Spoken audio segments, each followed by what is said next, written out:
जय भीम। इनकलाब जिंदाबाद। भारत माता की जय। सम्मानित साथियों, आज भूख हड़ताल का 5वां दिन है। आप सभी भाई और बहन सभी लोग जानते हो कि भूख हड़ताल का मेन उद्देश्य देश में फैल रही कोरोना महामारी और देश के मजदूर, किसान, गरीब लोगों के लिए उनको प्रत्येक माह भत्ता दिलवाना और उनके भरण पोषण के लिए उनके घर राशन भिजवाना और किसान विरोधी बिल वापस कराना, ये मुख्य मांगे हैं। लेकिन अब उसमें एक अहम मुद्दा और जुड़ गया है, जो कि दलित समाज से एक बहुत बड़े पैमाने पर एक बहुत बड़ा मुद्दा है। वो यह है कि जो पिछली सरकारों ने दलित समाज को जो सरकारी पट्टे आवंटित किए थे 4-4, 5-5 बीघे के, वो सरकार ने वापस ले लिए हैं और आज हमारा भूख हड़ताल का 5वां दिन है। तो मैं सरकार को आज इस उत्तर प्रदेश के मुख्यमंत्री जिला सहारनपुर में उनका आवागमन हुआ था। ये तो आप सभी भाई बहन जानते ही हैं, पूरा देश के लोग जितने भी तमाम साथी जुड़ रहे हैं कि आज आपके भाई को जिस प्रकार से सहारनपुर के प्रशासन ने घेराबंदी करी, रात से ही मेरे घर को छावनी बना दिया गया था कि अगर कहीं भीम आर्मी की आवाज़ अगर उत्तर प्रदेश के मुख्यमंत्री तक पहुंचेगी तो शायद वो दलित, मुस्लिम, मजदूर, किसानों की आवाज़ बनेंगे और उनकी अधिकारों की बात करेंगे। तो इसलिए जानबूझकर प्रशासन ने मुझे भूख हड़ताल स्थल पर ही रोक दिया गया। परंतु साथियों, बस मैं आप सभी देश की जनता को ये बता देना चाहता हूं कि जिस प्रकार से आपका भाई आपकी लड़ाई को लड़ रहा है, जिस प्रकार से मैं संघर्ष कर रहा हूं, यह आपके अधिकारों की लड़ाई है। कल कोई भाई ना मरे, कल कोई बहन ना मरे इस बीमारी में, कल अस्पताल में कोई भाई दम न तोड़े, मैं केवल इसीलिए भूख हड़ताल पर हूं। किसी के घर में कोई नुकसान न हो, कोई भूखा ना मरे मेरे देश के अंदर, मैं इसलिए भूख हड़ताल पर हूं। हमारे दलित समाज की जो जमीनें छीनी गई हैं उनको वापस दिया जाए, मैं इसलिए भूख हड़ताल पर हूं। तो सम्मानित साथियों, ये बहुत ही अहम मुद्दे हैं और जिस प्रकार से आपके भाई को आज भूख हड़ताल स्थल पर ही सभी अधिकारियों ने पूरा जोर लगाया और मुझे रोका गया, ये संविधान में एक आम आदमी को, और मैं तो भीम आर्मी का एक जिम्मेदार, एक आम कार्यकर्ता की तरह लेकिन एक जिम्मेदार साथी हूं, मैं अपनी जिम्मेदारी को बाखूबी तरह से समझता हूं। इसलिए मैंने उत्तर प्रदेश के मुख्यमंत्री के सामने अपनी बातों को रखने का एक फैसला किया था कि मैं एक जिम्मेदार होने के नाते, भारतीय नागरिक होने के नाते, मैं देश की जनता की नेतृत्व करके उनकी जनता की मांग को रखूंगा। जिस प्रकार हमारे देश के अंदर लोग मर रहे हैं, मैं देश के और प्रदेश के मुख्यमंत्री को आज अवगत कराऊंगा कि शायद वो सच्चाई नहीं जानते हों, अधिकारी उनसे कुछ छुपा रहे हों, लेकिन मुझे वहां नहीं जाने दिया गया।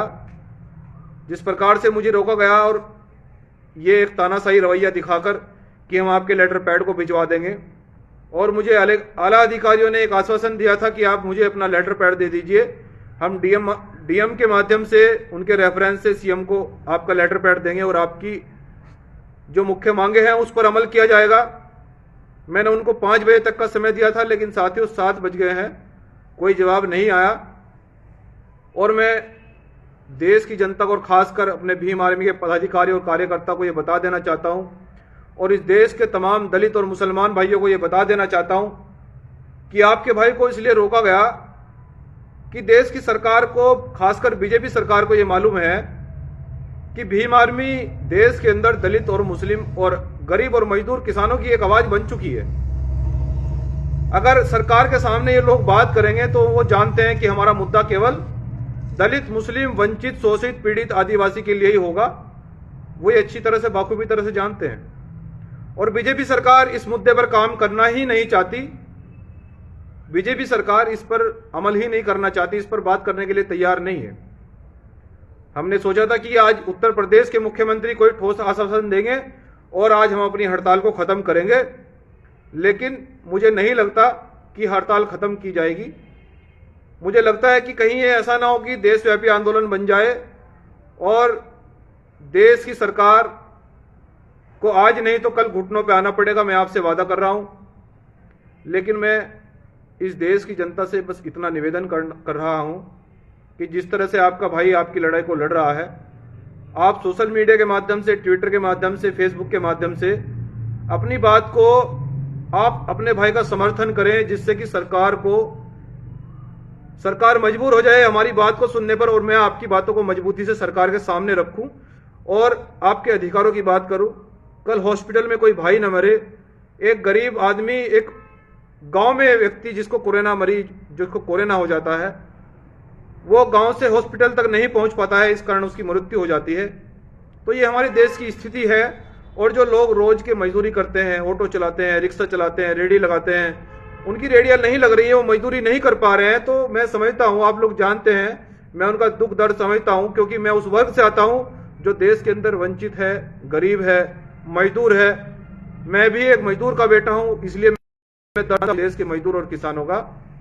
तो मैं इसी प्रकार से और उसी कारण से मैं देश के सामने अपनी बात को रखना भी चाहता हूं और रख भी रहा हूं, लेकिन मुझे आज रखने नहीं दिया गया अपनी बात को। ये संविधान में हमारी आजादी को छीना जा रहा है। लेकिन मैं बस इतना कहना चाहता हूं अपने देश की जनता से, भाइयों से, बहनों से, कि अपने भाई का ट्विटर पर, फेसबुक पर, इंस्टाग्राम पर समर्थन करें, जिससे कि सरकार को घुटने टेकने पड़े और अपनी आपकी मांगों को मांगना पड़े। हॉस्पिटल में अच्छी सुविधाएं हो सके, उनकी व्यवस्था दुरुस्त हो सके, वेंटिलेटर की उत्पादन क्षमता बढ़ सके, ऑक्सीजन की क्षमता बढ़ सके, जिससे कि कल कोई भाई ना मरे, डेड बॉडी नहरों से, तालाबों से न बरामद हो। अभी न्यूज में दिखा रहे थे कि 1000 किलोमीटर से 2000 शव बरामद हुए हैं तालाबों से। तो इससे बड़ा दुर्भाग्य देश का नहीं हो सकता है। तो मैं इसलिए सम्मानित साथियों, आज ये इरादा था कि आज अगर मुख्यमंत्री हमसे वार्ता करेंगे, हमें कोई संदेश देंगे, तो आज शायद भूख हड़ताल हमारी खत्म हो जाए। ये आंदोलन हम इस आश्वासन पर खत्म कर दें कि भाई हमें प्रदेश के मुख्यमंत्री से आश्वासन दिया है, हम अपनी भूख हड़ताल को खत्म करते हैं, कि हमारे मुद्दे को सुना है उन्होंने, ये हमारी बातों को गंभीरता से लिया है। लेकिन हमारी बात को प्रदेश के मुख्यमंत्री अनसुना करके प्रदेश जिले से चले जाते हैं। ये एक जनता की, एक लोकतंत्र पर हमला है। ये जनता के विश्वास को तोड़ा जा रहा है, ये जनता के विश्वास को छला जा रहा है, जिस प्रकार से आज मुख्यमंत्री जी ने रवैया दिखाया। वरना आज उन्हें भूख हड़ताल पर ही आना चाहिए था, कि जो व्यक्ति 5 दिन से भूख हड़ताल पर बैठा है देश की जनता के लिए और प्रदेश का एक जिम्मेदार व्यक्ति है, उनको आज भूख हड़ताल पर आना चाहिए था। एक प्रदेश में संदेश जाता, हम देश की जनता जो तड़प तड़प के मर रही है, हम अपनी तरफ से भी जो मदद कर रहे हैं, हम और भी ज्यादा उनकी मदद करने की कोशिश करते, व्यवस्था को बनाने की कोशिश करते। लेकिन मुख्यमंत्री जी ने अपनी जिम्मेदारी को नहीं निभाया। वो अधिकारियों से वार्ता करते हैं और अपने नेताओं से वार्ता करते हैं और सर्किट हाउस से होकर सीधा अपने हवाई जहाज से लखनऊ की ओर रवाना हो जाते हैं। मैं भाजपा के सरकार के नेताओं से भी ये और मुख्यमंत्री जी से भी ये कहना चाहता हूं कि यदि आपको अधिकारियों से ही वार्ता करनी थी तो इनको लखनऊ ही बुला लेते, क्या आपको आवश्यकता थी सहारनपुर में आने की? अगर आपको नेताओं से ही वार्ता करनी थी तो इनको लखनऊ ही बुला देते। ये तो विधायक लखनऊ में रहते हैं, इनको बंगले मिले हुए हैं वहीं पर, डीएम साहब हवाई जहाज से लखनऊ चले जाते। हम तो समझ रहे थे कि आप लोग सहारनपुर की जनता से हाल जानेंगे कि उत्तर प्रदेश के अंदर सबसे ज्यादा मृत्यु अगर हो रही है तो वो सहारनपुर में हो रही है। प्रथम नंबर पर सहारनपुर चल रहा है कोरोना महामारी को लेकर। हमने ये सोच रहे थे कि आप लोग सहारनपुर की जनता से सीधे वार्ता करेंगे, लेकिन आपने इस जिम्मेदारी को नहीं निभाया। आप अपनी जिम्मेदारी से भाग गए और जनता के विश्वास को आपने जिस प्रकार से ठुकराया है, जनता इसका जवाब आपको चुनाव में देगी। ये वादा किया जा रहा है भीम आर्मी के माध्यम से। लेकिन सम्मानित साथियों, फिलहाल इस महामारी से निपटने के लिए भीम आर्मी 24 घंटे तत्पर है और भीम आर्मी आपकी आवाज को उठाएगी। किसी भी सूरत में भीम आर्मी बर्दाश्त इसको नहीं करेगी। जिस प्रकार से ये प्रदेश में और देश में रवैया चल रहा है सरकार का, जिस प्रकार से हमारे देश में लोग रोज मर रहे हैं, अस्पतालों के बाहर दम तोड़ रहे हैं, भीम आर्मी से किसी भी सूरत में बर्दाश्त नहीं करेगी। इसीलिए साथियों, आज भूख हड़ताल का 5वां दिन था। आज जो उम्मीद थी प्रदेश की सरकार ने, वो उम्मीद उस पर वो सरकार विफल रही। सरकार का सिस्टम फेल है, लेकिन वो वार्ता पर भी विफल रहे। लेकिन साथियों, हमारा आंदोलन आगे भी बढ़ेगा, आगे और भी तेज बढ़ेगा। मैं बस यही निवेदन करता हूं कि सभी साथी अपने भाई का, बेटे का समर्थन करें, जिससे कि मैं अपनी बात को, आपकी बात को प्रदेश की सरकार के सामने, देश की सरकार के सामने रख सकूं और मैं आपकी बात को देश के सामने रख सकूं कि जिस प्रकार से देश के अंदर ग्रामीण क्षेत्रों में भाई गरीब मर रहे हैं, रोज दम तोड़ रहे हैं, कोरोना से मर रहे हैं, वो अपने इलाज नहीं करवा पा रहे हैं। किसी भाई को अगर ऑक्सीजन की आवश्यकता होती है, पहले 8-10 हजार रुपए उससे सिक्योरिटी के जमा किए जाते हैं। मैं पूछना चाहता हूं कि जो गरीब व्यक्ति कोरोना से पीड़ित है, अगर उसके 8,000 रुपए वो खर्च करेगा तो कहां से लाएगा 8,000 रुपए? जो रोज की मजदूरी करता है, लॉकडाउन में नहीं कमा रहा है, तो 10-20 हजार रुपए कहां से लाएगा? कहां से इलाज कराएगा अपना वो? तो मैं और प्रदेश से, इस प्रदेश की सरकार से जो हमारी मांगे हैं, मैं फिर से बता रहा हूं कि प्रथम मांग तो हमारी ये है कि हॉस्पिटल के बाहर जो भी आदमी, जो भी व्यक्ति पहुंचते हैं, उनको तुरंत भर्ती कराया जाए, वेंटिलेटर की क्षमता बढ़ाई जाए, ऑक्सीजन की क्षमता बढ़ाई जाए, और जो किसान वापस किया जाए, और जो रेडी चलाने वाले व्यक्ति हैं, ऑटो चलाने वाले व्यक्ति हैं, गरीब हैं, मजदूर हैं, किसान हैं, उनको प्रत्येक माह सैलरी दी जाए, उनको भत्ता दिया जाए, उनके घर मुफ्त में राशन भिजवाया जाए, और जो दलितों के पट्टे जो सरकार ने छीने हैं उनको वापस किया जाए। ये हमारे मुख्य मुद्दे हैं, और इन मुख्य मुद्दों पर अगर सरकार उनको सुनने का काम नहीं करेगी तो ये आंदोलन आगे बढ़ के रहेगा। साथियों, मैं फिर से ये अपील कर रहा हूं कि देश की जनता अपने भाई का समर्थन करे। मैं आपकी बात को गंभीरता से उठाऊंगा, आपकी लड़ाई को लड़ूंगा, ईमानदारी से लड़ने का काम करूंगा। साथियों, जय भीम, जय भारत, इंकलाब जिंदाबाद, भारत माता की जय।